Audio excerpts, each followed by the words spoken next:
গোছানো সংসার সব মেয়েরই স্বপ্ন।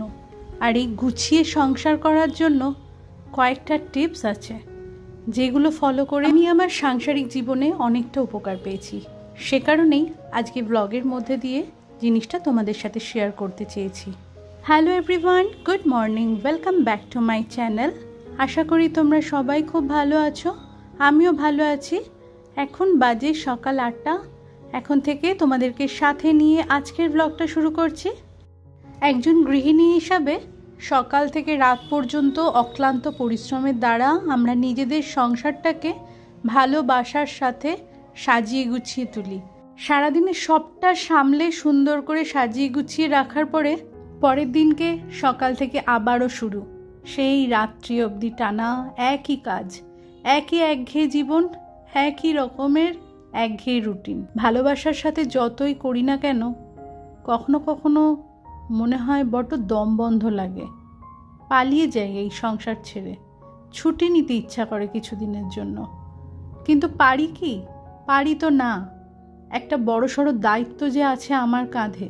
রোজের এই দায়িত্ব পালন করতে করতে যখন আমরা ক্লান্ত অনুভব করি, তখনই আসে কাজের মধ্যে একটা আলসেমি ভাব, বা কোথাও কুড়েমি বলতে পারো। লোকে বলে এই মানুষটা বড্ড কুড়ে, কাজ করতে চায় না। ব্যাপারটা কিন্তু আসলে তা নয়। কুড়েমি কিন্তু কারোর স্বভাব হয় না বা অভ্যাস হয় না। কুড়েমি বা আলসেমি জিনিসটা আসে একঘেয়ে জীবন, একঘেয়ে রুটিন, মানসিক চাপ, অত্যাধিক দায়িত্ব, এই সব কিছু থেকে। এই সমস্ত রকমের সমস্যা থেকে মুক্তি পাওয়া যায় কয়েকটা টিপস যদি সাংসারিক কাজে আমরা ফলো করি। আমি নিজে অনেক উপকার পেয়েছি, সে কারণেই তোমাদের সাথেও টিপসটা শেয়ার করতে চাইছি। তবে আমার সংসারের ধরন যেমন, সেই অনুযায়ী আমি টিপসগুলো ফলো করি। প্রত্যেক মানুষের সংসারের ধরন আলাদা, সেখানকার পরিবেশ, মানুষজনের প্রকৃতি, কাজকর্ম, সব কিছুরই ধরন আলাদা। প্রত্যেকেই নিজেদের সুবিধা মতো যদি এই টিপসগুলোকে ফলো করেন, তাহলে কিন্তু উপকার অবধারিত হবেই হবে। আমরা মেয়েরা ছোটবেলা থেকেই এই যখন রান্নাবাটি নিয়ে খেলাধুলা করি, এই সংসার করার সত্তাটা মনে হয় ছোট থেকেই আমাদের মধ্যে থাকে। হয়তোবা লুকানো অবস্থাতে বড় হওয়ার সাথে সাথে বিয়ে হওয়ার পরে যখন নতুন সংসারে আমরা পা দিই, তখন কিন্তু সেই সত্তাটা একদম বাস্তবিক রূপে প্রকাশ পায়। তাই গুছিয়ে সংসার কিভাবে করতে লাগে সেটা কোনো গৃহিণীকেই শেখাতে লাগে না, সেটা আমরা খুব ভালো করেই জানি। কিন্তু কিছু টিপস যদি আমরা ফলো করি, তাহলে এই সংসার গোছানোর ক্ষেত্রে অনেকটা সুবিধা হয়। সে কারণেই আজকের ব্লগটা। তো ফার্স্ট টিপস হচ্ছে এটাই, সময়ের গুরুত্ব বুঝে কাজ করা। আমার সংসারে যে কাজটা আগে প্রয়োজন, সময় অনুযায়ী সেই কাজটাকে আমি আগে কমপ্লিট করব। আমার হয়তো হাজব্যান্ড সকালবেলাতে অফিস যাবেন, তার জন্য টিফিন, ব্রেকফাস্ট ঝটপট করে বানিয়ে ফেলতে হবে। কিন্তু আমি যদি ঘুম থেকে উঠে বাসি কাজ করার পরে পুজোয় বসে যাই বা ঘর গোছাতে লেগে যাই, তাহলে তো এই দিকটা হ্যাম্পার হবেই। আমার সংসারে যে কাজটা আগে প্রয়োজন, সময় অনুযায়ী আগে আমি সেই কাজটা সারব। আমি যেমন সকালে ঘুম থেকে উঠে বাসি কাজকর্ম সেরে, স্নান পুজো সেরে তারপরে রান্নাঘরে আসি, এটা আমার সুবিধা। কিন্তু যে গৃহিণীদের যেমন সুবিধা, সময় অনুযায়ী সেরমভাবেই কাজ করাটা উচিত। সেকেন্ড টিপসে আসি, সেটা হচ্ছে সঠিক পরিকল্পনা। আগের দিনকে রাত্রেই ঠিকঠাক মতো প্ল্যান করে রাখো, নেক্সট ডেতে কী কী কাজ করব। কিংবা রাত্রে যদি সময় না হয় পরের দিনকে সকালে, তার জন্য একটা খাতা পেনের ব্যবহার আমরা অবশ্যই করতে পারি। এক্ষেত্রে আমি কিন্তু রোজ দিনের যে কাজ, বাসি কাজকর্ম, রান্নাবান্না করা, ঘর ঝাড়মোছ করা, এসবের কথা বলছি না। এগুলো তো আছেই, এগুলোর সাথে কিভাবে সময়টাকে ব্যবহার করে নিয়ে এক্সট্রা কিছু কাজ আমরা করতে পারি, সেটাকেই নোট ডাউন করো। যেমন ধরো, সোমবারের দিনটা আমি কিচেন ক্যাবিনেট ক্লিন করব, মঙ্গলবারের দিনটা আমার ডিভানটা ক্লিন করব বা গোছাবো, বুধবার আলমারিটা, এরকমভাবে একটা একটা করে নিজেদের সুবিধা অনুযায়ী একটা তালিকা তৈরি করো। প্রত্যেক দিন ধরে নাও 2টো করে জায়গা, এই 2টো করে জায়গায় এক্সট্রা ক্লিনিং বলো, ডিক্লাটার করা বলো, বা অর্গানাইজ করা বলো, এই তিনটের মধ্যে যার যেরকম সুবিধা জায়গা বুঝে সেরকমভাবে গুছিয়ে ফেলো। এইবারে চলে আসছি 3 নম্বর টিপসে। সময়ের কাজটা ফেলে না রেখে তখনই করে নেওয়াটা উচিত। যেমন ধরো, সকালবেলাতে ছাদ থেকে আমি জামা কাপড়গুলো তুললাম, কাজ করে আলনাটা গুছিয়ে ফেললাম। এই যদি আমি জামা কাপড়টা ফেলে রাখতাম তাহলে মনে হতো এই সকাল নয় বিকাল, বিকাল নয় কালকে করব, কালকে এর উপরে আরও কিছু জমে যাবে, এতে সময়ও বেশি লাগবে আর খাটনিও বেশি হবে। এবারে চলে আসছি 4th টিপসে। সকালবেলার সময়টা আমাদের গৃহিণীদের কাছে ভীষণ ইম্পর্ট্যান্ট টাইম।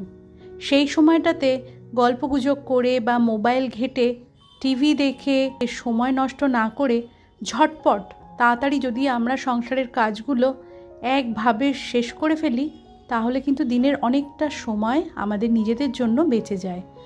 আমরা কি করি, কাজ করতে ইচ্ছা করছে না, এখন নয় পরে থাক, এইভাবে কাজ ফেলে রেখে দিয়ে জমিয়ে বসে পড়ি মোবাইল হাতে নিয়ে। মোবাইলে হয়তো দেখব ভেবেছি, 10 মিনিট হয়তো নিজেকে সময় দিয়েছি, কিন্তু সময়টা পেরিয়ে গিয়ে কখন যে সেটা 1 ঘন্টা হয়ে গেছে তার খেয়ালও থাকে না। কাজ ওদিকে যায় জমে, তখন কাজের দিকে তাকালেই লাগে ভয়, মনে হয় যে কি করে আমি শেষ করব। কিন্তু সময়টা তো আমি নিজেই নষ্ট করেছি। সে কারণে সকালবেলার সময়টাতে মোবাইল, টিভি, ল্যাপটপ বা এইসব ফেসবুক, হোয়াটসঅ্যাপ, ইনস্টাগ্রাম থেকে একদম দূরে থাকা উচিত। নিজেকে অবশ্যই সময় দেওয়াটা দরকার, তবে নিজের পরিকল্পনা মাফিক যেটুকুনি কাজ আছে সেটা কমপ্লিট করার পর। চলে আসছি পরবর্তী টিপসে, যেটা হচ্ছে আমরা অবচেতন মনে কখনো কখনো কিন্তু অন্যের সাথে নিজেকে তুলনা করে ফেলি। সেটা একদমই করা উচিত নয়। তাতে উপকার তো আমাদের কিছুই হয় না, উল্টে অপকারই হয়।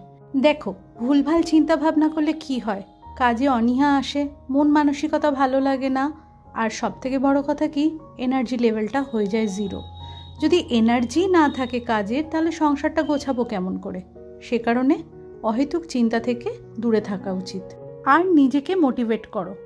নিজেকে মোটিভেট করলে পরে মন মানসিকতা ভালো হবে, এনার্জি লেভেলটা হাই হবে, আর কাজেও যথেষ্ট উৎসাহ পাবে। 6 নম্বর টিপসে যে বিষয়টা নিয়ে আলোচনা করব সেটা হচ্ছে অন্যের দেখাদেখি করে নিজের ঘর সংসারের জন্য কিছু কেনা। এমন হয়তো অনেক মানুষ আছেন যারা স্বয়ংসম্পূর্ণ, তাদের সংসারে কোনো কিছুরই অভাব নেই, শুধুমাত্র সামনের বাড়ির মানুষ বা পাশের বাড়ির লোক বা কোনো আত্মীয় স্বজন, বন্ধু বান্ধব কেউ জিনিসটা কিনেছে বলে আমারও ওটা লাগবে। এটা কিন্তু একটা মানসিক সমস্যা। কিনতে পারলে ভালো, না কিনতে পারলে কিন্তু তখন আমরা মানসিক অবসাদে ভুগি। এই জিনিসটা থেকে ধীরে ধীরে নিজেকে বের করা উচিত। কোনো জিনিস সংসারের কতটা প্রয়োজন, সেই প্রয়োজনের গুরুত্ব বুঝে তবেই কেনাকাটা উচিত, তাছাড়া কিন্তু ব্যাপারটা সম্পূর্ণ অপচয়। 7 নম্বর টিপসে যে বিষয়টা নিয়ে আলোচনা করব সেটা হচ্ছে গৃহিণী হিসেবে সংসারের খরচা, যে টাকাটা আমরা ব্যয় করছি তার একটা সুস্পষ্ট ধারণা কিন্তু আমাদের থাকা উচিত। যেটা প্রয়োজন, যেটুকুনি প্রয়োজন, সেইটার কিন্তু একটা পরিষ্কার ধারণা আমাদের মাথায় রাখা উচিত। এতে করে সংসারে যেমন সচ্ছলতাটা বৃদ্ধি পাবে, তেমনি নিজেকে সুগৃহিণী প্রমাণ করতে হলে এই সংসারের খরচের দিকটা কিন্তু অবশ্যই খেয়াল রাখা উচিত। সারা মাসে সংসারে খরচা বাঁচিয়ে যদি কিছু পয়সা আমরা নিজেরা সঞ্চয় করতে পারি, কোনো না কোনো দিন সেই সঞ্চয়ের পয়সাটুকুনি দিয়ে আমি আমার নিজের হাজব্যান্ডকে কোথাও সাহায্যও করতে পারি, ছেলে মেয়েদের জন্য নিজের মনের মতো কিছু জিনিস কিনতে পারি, বা সংসারের প্রয়োজনেও অনেক কাজে লাগাতে পারি। এক্ষেত্রে কিন্তু আমি নিজে অনেকটা মনে সন্তুষ্টি লাভ করব। খরচার হিসাবটা রাখলে পরেই তো সঞ্চয়ের কথা ভাবা যায়, তাই না? এবারে আসি 8 নম্বর টিপসে। যে মানুষটা সকলের দেখাশোনা করছে, ছেলে মেয়ের খেয়াল রাখা, স্বামীর প্রয়োজন অপ্রয়োজন, তার ভালো মন্দতে তার সাথে থাকা, একা সব দিকটা সমানভাবে সামলাচ্ছে, তারও কিন্তু মাঝে মধ্যে মন খারাপ হয়। সে কে? আমরা গৃহিণীরা। সবাই নিজের জগতে ব্যস্ত, কারোর আমার জন্য সময় নেই বলে আমিও যে নিজেকে ভুলে যাব এমনটা কিন্তু নয়। নিজেকে ভালো রাখার জন্য আমরা অনেক কিছু করতে পারি। একটু পার্লারে যাওয়া, একটু রাস্তায় ঘোরাফেরা, দোকান বাজার থেকে কিছু কেনা, বন্ধুদের সাথে ফোনে আড্ডা, কিংবা একটা সোলো ডেট, একদিন একটু মুভি দেখা, পছন্দের খাবার বাইরে থেকে কিনে খাওয়া, বাড়ির লোকের সাথে জমজমাটি আড্ডা।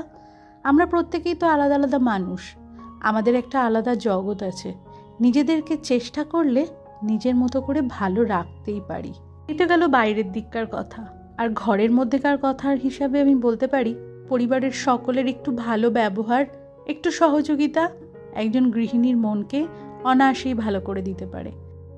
তো বন্ধুরা, এই রকমই ছোট ছোট সাধারণ কিছু 8টা টিপস আছে, যেগুলো ফলো করলে আমরা সংসারের কাজকর্মগুলো অনায়াসেই সময়ের মধ্যে গুছিয়ে সুন্দরভাবে করতে পারি।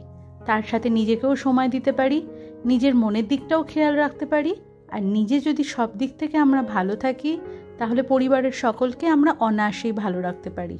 তাহলে একটা গোছানো সংসারের জন্য এই সাধারণ 8টা টিপস কিন্তু ভীষণ মাত্রাতে জরুরি।